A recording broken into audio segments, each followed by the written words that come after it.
Terrifying scenes in Western Australia's south.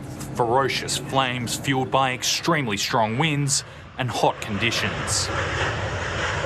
The wind and lightning, and the heat, had everything for a bushfire to very hard to control. Lightning strikes sparked dozens of fires across the Great Southern and South Coast regions southeast of Perth. At the peak, there were 3 emergency warnings at the same time. One for Mount Sheridan in the Shire of Lake Grace, another for Hopetoun on the South Coast, and a third for Jerramungup. In addition, there were also major blazes in Newdigate, Bremer Bay and the Fitzgerald River National Park. We probably had around 200 to 300 firefighters working across the area, given the significant number of bushfires. The response was swift. The losses are significant, but could have been much worse.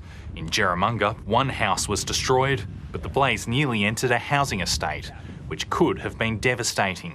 They've actually prevented it from going into a larger estate, so there's probably hundreds of properties within that estate that have been protected.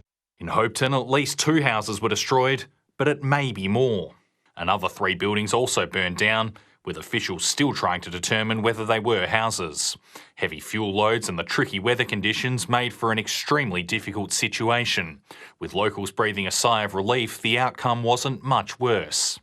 Well, they were all stretched to the limit because it was, could have come into Hopetoun quite easily, actually in the town, and then that would have been disaster. The blazes continued a tough week for WA firefighters after fires in Bridgetown, Denmark and the Wheatbelt destroyed several homes.